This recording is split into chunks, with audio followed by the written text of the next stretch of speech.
Last episode में हमने देखा था कि एलेक्स अपने आप को स्पेशल फायर में जला रहा था ताकि वो इमोर्टल ऑरा एक्टिवेट कर सके, जहां उसके साथ वहां पर सेकेंड बॉडी, रैबिट गर्ल और वो मोटा लड़का भी था जो एलेक्स को ट्रेनिंग करते हुए देख रहे थे। लेकिन उसी बीच कुछ क्रिएचर्स ने एलेक्स पर अटैक कर दिया था, जिनसे एलेक्स को बचाने के लिए रैबिट गर्ल उन पर हमला करती है। पर इससे उन क्रिएचर्स की ही पावर बढ़ जाती है, लेकिन एलेक्स फिर भी उन क्रिएचर्स को हरा देता है। पर सेकेंड बॉडी, रैबिट गर्ल और उस मोटे लड़के को लगता है कि एलेक्स का इमोर्टल ऑरा गायब हो चुका है और अब वो कुछ नहीं कर सकता।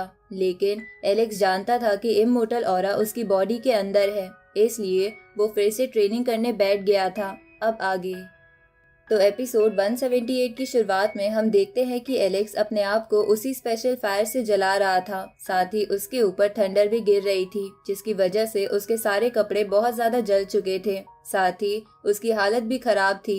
इधर ये सब देखकर सेकेंड बॉडी सोचती है कि एलेक्स का इमोर्टल ऑरा तो गायब हो चुका है, तो फिर ये दोबारा ट्रेनिंग करने क्यों बैठ गया? क्या ये कुछ छुपा रहा है? इस तरफ हम एलेक्स को देखते हैं जिसके मुंह से खून आ रहा था, लेकिन इसके बावजूद भी वो 3000 स्पेशल फायर से खुद को जलाना शुरू कर देता है, जिसकी वजह से उसे बहुत दर्द हो रहा था। लेकिन थोड़े समय बाद वो सारी फायर गायब हो जाती है, साथ ही उसके सारे जख्मों को भी हील कर देती है।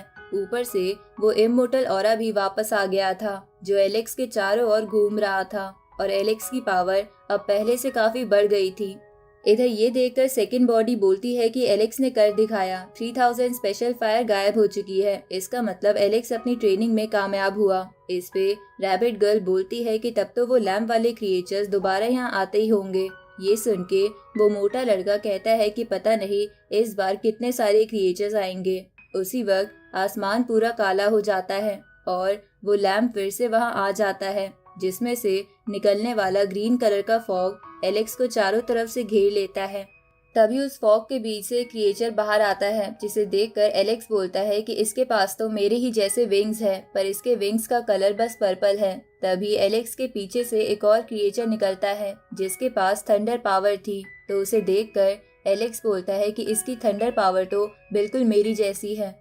उसी वक्त वहाँ एक और क्रिएचर आता है जिसके पास एलेक्स जैसी फॉर्मेशन पावर थी, तो उन तीनों को देखकर एलेक्स हैरान हो चुका था, क्योंकि उन तीनों के पास उसकी जैसी ही पावर्स थी। तभी एलेक्स के ऊपर एक स्वॉर्ड से हमला होता है, जिससे एलेक्स बार बार बचता है और उसे पता चलता है कि वो एक रीइंकार्नेशन स्वॉर्ड है। तभी वहाँ एक वाइट बालों वाला बंदा भी आ जाता है जो उस रीइंकार्नेशन स्वॉर्ड को कंट्रोल कर रहा था। तो ये देखकर सेकेंड बॉडी बोलती है कि ऐसा लग रहा है कि इन चारों क्रिएचर्स के पास एलेक्स की मोस्ट पावरफुल टेक्निक्स है। इधर एलेक्स उन क्रिएचर्स से कहता है कि अच्छा हुआ तुम एक साथ आ गए, अब मुझे तुम्हें मारने में टाइम वेस्ट नहीं करना पड़ेगा। तभी एलेक्स अपने गोल्डन विंग्स बाहर निकाल लेता है, तो वो पर्पल विंग वाला बंदा एलेक्स पर उसके जैसी वेव टेक्निक का इस्तेमाल करता है, जिससे बचने के लिए एलेक्स अपनी गोल्डन बर्ड स्पिरिट बाहर निकाल लेता है। जहां जब वो दोनों टेक्निक्स आपस में टकराती है तो वो दोनों एक साथ दूर हो जाते हैं, क्योंकि उन टेक्निक्स की पावर बराबर थी। तभी एलेक्स अपने मन में सोचता है कि ये सारे क्रिएचर्स पहले वाले क्रिएचर से बहुत ज्यादा अलग हैं। तभी एलेक्स थंडर वाले क्रिएचर की तरफ देखकर कहता है कि क्या ये क्रिएचर भी इसी की तरह ताकतवर है, मुझे इसका पता लगाना होगा। अब एलेक्स उसकी तरफ बढ़ने लगता है, तो वो थंडर वाला क्रिएचर लगातार एलेक्स पर लाइटनिंग स्ट्राइक करने लगता है। उसी वक्त वो व्हाइट बालों वाला बंदा अपनी रीइंकार्नेशन स्वॉर्ड से एलेक्स पर हमला करता है, जिन सबसे बचने के लिए एलेक्स लगातार इधर उधर भाग रहा था। तो ये देखकर वो फॉर्मेशन वाला बंदा एलेक्स को पीछे करके उस पर अपनी पाम टेक्निक का इस्तेमाल करता है, तो एलेक्स भी अपनी पाम टेक्निक का इस्तेमाल करके खुद को बचा लेता है। साथ ही वो सोचने लगता है कि क्या इन सबके पास अपना दिमाग है या ये बस एक इल्यूजन है, जैसा कहानियों में होता है। अब एलेक्स उन सब पर फिर से अपनी पाम टेक्निक का इस्तेमाल करता है, जहाँ ऐसा करते हुए वो सोच रहा था कि ये सब इल्यूजन नहीं हो सकता, क्योंकि अगर ऐसा होता तो सेकेंड बॉडी और बाकी सब इन क्रिएचर्स को कैसे देख पाते। इधर वो फॉर्मेशन वाला क्रिएचर भी अपना पाम हैंड बाहर निकाल लेता है। उसी वक्त एलेक्स अपनी फीनिक्स स्पिरिट बाहर निकालता है, जिसे देखकर थंडर और वो पर्पल विंग्स वाला बंदा दोनों मिलके थंडर फीनिक्स स्पिरिट बनाते हैं और एक साथ एलेक्स की स्पिरिट पर हमला करते हैं। तो ये देखकर एलेक्स मन में बोलता है कि अब मुझे अपनी नई सीखी हुई सुप्रीम टेक्निक का इस्तेमाल करना होगा। क्योंकि एलेक्स को लग रहा था कि वो टेक्निक अभी तक किसी ने भी नहीं देखी है। इसलिए अगर ये क्रिएचर्स एलेक्स के बारे में सब कुछ नहीं जानते तो ये उसकी नई टेक्निक को भी नहीं जानते होंगे। अब एलेक्स अपनी नई टेक्निक से अपनी फीनिक्स और गोल्डन पाम टेक्निक को और ज़्यादा स्ट्रॉन्ग बना देता है, जहाँ जैसे ही एलेक्स और उन क्रिएचर्स की टेक्निक आपस में टकराती है तो एलेक्स की टेक्निक ज़्यादा स्ट्रॉन्ग होने की वजह से वो सारे क्रिएचर्स मारे जाते हैं। इधर ये देखकर वो मोटा लड़का कहता है कि एलेक्स तो पहले से काफ़ी स्ट्रॉन्ग हो चुका है। तभी रैबिट गर्ल खुश होते हुए बोलती है कि एलेक्स तो फिर से कामयाब हो गया, लेकिन सेकंड बॉडी को अब भी शक हो रहा था। इसलिए वो बोलती है कि एलेक्स ने तो उन क्रिएचर्स को हरा दिया है, तो फिर ये काला आसमान ठीक क्यों नहीं हुआ। मुझे बहुत ज़्यादा घबराहट हो रही है। इधर एलेक्स मन में सोचता है कि ये मेरी नई टेक्निक तो काफ़ी अच्छी है, इसने मेरी दोनों टेक्निक्स की पावर काफ़ी ज़्यादा बढ़ा दी। लगता है इस टेक्निक का काम दूसरी टेक्निक्स की पावर बढ़ाना है। उसी वक्त उस काले आसमान से उन सभी क्रिएचर्स की बॉडी पर रोशनी पड़ती है और वो सब मर्ज होके एक नया क्रिएचर बन जाते हैं जिसका ऑरा काला था। साथ ही उसके पास एलेक्स की वो नई वाली टेक्निक भी थी। तो ये देखकर एलेक्स बोलता है कि इसने तो मेरी नई टेक्निक को इतनी जल्दी सीख लिया। उसी वक्त वो क्रिएचर अपनी स्पेयर से एलेक्स पर हमला करता है, जिससे लड़ते हुए एलेक्स सोचने लगता है कि पक्का ये क्रिएचर्स नॉर्मल तो नहीं है, क्योंकि ये सारे क्रिएचर्स मेरी टेक्निक को तुरंत ही कॉपी कर सकते हैं। इसका मतलब तो ये है कि जो भी ताकत इन क्रिएचर्स के पीछे है वो यूनिवर्स के हर मैजिक को समझ सकती है। उसी वक्त एलेक्स अपनी फीनिक्स को थंडर में मर्ज करके बाहर निकालता है। इसके बाद वो बोलता है कि भले ही इनके पास मेरी टेक्निक्स हो, पर ये क्रिएचर्स उन टेक्निक्स को मुझसे ज़्यादा अच्छी तरह इस्तेमाल करना नहीं जानते होंगे। अब एलेक्स अपनी फीनिक्स में रीइंकार्नेशन टेक्निक भी मिला देता है और उस फीनिक्स को अपनी स्पेयर में मर्ज कर देता है, जिसके बाद वो उस स्पेयर से उस क्रिएचर पर हमला करता है, जिसके कारण वो क्रिएचर मारा जाता है। तभी एलेक्स उस क्रिएचर की बॉडी को अपनी 3000 स्पेशल फायर से जला देता है ताकि वो दोबारा नया क्रिएचर ना बन जाए। उसी वक्त वो लैम्प वहां से भागने लगता है, लेकिन एलेक्स उसे देख लेता है और अपनी स्पेयर लेकर उसकी तरफ बढ़ने लगता है, जिसे देखकर रैबिट गर्ल बोलती है कि एलेक्स उन क्रिएचर से तो जीत गया, तो अब ये क्या करने की कोशिश कर रहा है। इस पे सेकेंड बॉडी बोलती है कि क्या तुमने एक बात नोटिस नहीं की कि जब भी वो क्रिएचर्स यहाँ आते हैं तब तब वहाँ वो लैम्प होता है। मुझे ऐसा लगता है कि ये लैम्प कल्टीवेटर्स की टेक्निक्स को कॉपी करता है और शायद एलेक्स को ये बात पता चल गई है। इस पे रैबिट गर्ल कहती है कि ये लैम्प तो सच में बहुत खतरनाक है। इधर एलेक्स उस लैम्प का पीछा करते हुए उस पे जोरदार हमला करता है, जिसकी वजह से वो लैम्प टूट जाती है और उसके अंदर से कई सारी ब्लैक फ्लेम्स निकलकर एलेक्स की बॉडी के अंदर चली जाती है, जिसे देखकर एलेक्स बोलता है कि पिछली बार जब मैंने लैम्प तोड़ी थी तब ऐसा कुछ नहीं हुआ था, बल्कि यहाँ एक पोर्टल ओपन हुआ था। उसी वक्त वहाँ एक पोर्टल ओपन हो जाता है, जिसे देखकर एलेक्स अपने मन में सोचता है कि क्या इस पोर्टल के दूसरी तरफ जाकर मुझे इन सब चीजों का राज पता चल जाएगा। तभी वो पोर्टल एलेक्स को अपनी ओर खींचने लगता है, जिससे एलेक्स बचने की भी कोशिश नहीं कर रहा था, क्योंकि वो उसके दूसरी ओर जाकर सच्चाई पता करना चाहता था। लेकिन सेकेंड बॉडी एलेक्स को बोलती है कि तुम्हें रिस्क नहीं लेना चाहिए, पर एलेक्स उसे पीछे हटने को बोल के उस पोर्टल के अंदर चला जाता है।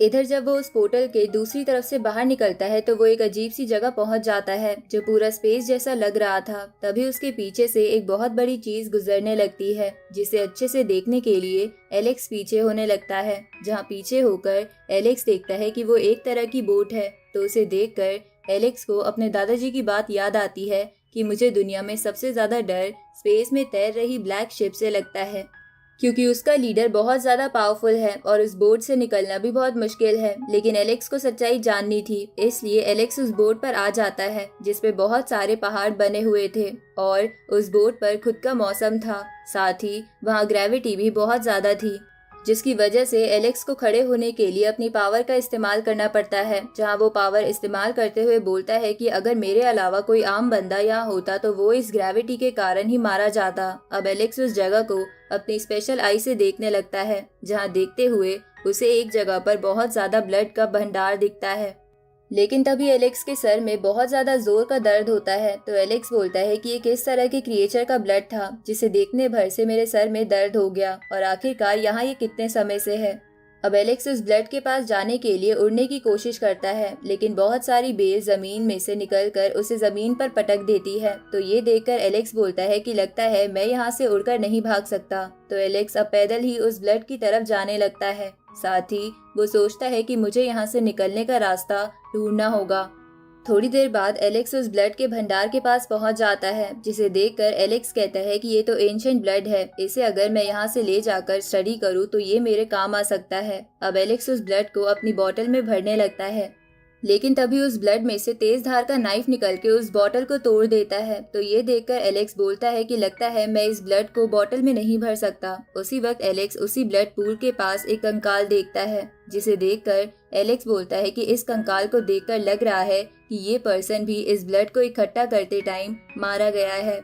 ऊपर से इसकी हड्डियां लाइट गोल्डन कलर में चमक रही है, जिसका मतलब जरूर ये पावरफुल रहा होगा, पर उसकी हालत भी ऐसी हो गई। उसी वक्त एलेक्स की बॉडी से वो पहले वाली फ्लेम्स बाहर निकलती है और उसे इल्यूजन दिखाने लगती है, जहां एलेक्स बहुत बड़े बड़े क्रिएचर्स को लड़ते हुए देखता है, जिसे देखकर एलेक्स सोचता है कि लगता है यहाँ बहुत खतरनाक फाइट हुई थी। तभी वो फ्लेम्स फिर से एलेक्स की बॉडी के अंदर चली जाती है, जिसे देखकर एलेक्स बोलता है कि इस फ्लेम को मैं कंट्रोल नहीं कर सकता, पता नहीं ये फ्यूचर में मेरे लिए अच्छी साबित होगी या बुरी। अब धीरे धीरे एलेक्स आगे बढ़ने लगता है, जहां एलेक्स को एक जगह पर बहुत बड़े बड़े मटके दिखाई देते हैं, जिन्हें देखकर एलेक्स बोलता है कि ये इतने सारे मटके यहाँ क्या कर रहे हैं, मुझे इस बात का पता लगाना होगा, क्योंकि हो सकता है कि इनकी मदद से मैं बाहर निकल सकूं। लेकिन एलेक्स उड़ के उन मटकों के अंदर नहीं देख सकता था, इसलिए एलेक्स अपनी स्पिरिट बॉडी बाहर निकालकर उन मटकों के अंदर देखने की कोशिश करता है, पर उन मटकों पर फॉर्मेशन बनी हुई थी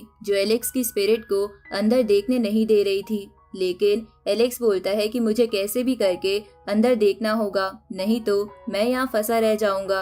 अब एलेक्स और जोर लगाकर अपनी स्पिरिट बॉडी से वो फॉर्मेशन तोड़ देता है और मटके के अंदर देखता है जो ब्लड से भरा हुआ था, जिसे देखने भर से एलेक्स के पसीने छूट रहे थे। इसलिए एलेक्स बोलता है कि ये ब्लड बहुत ज्यादा पावरफुल है, इससे आराम से एक खतरनाक कल्टीवेटर को मारा जा सकता है।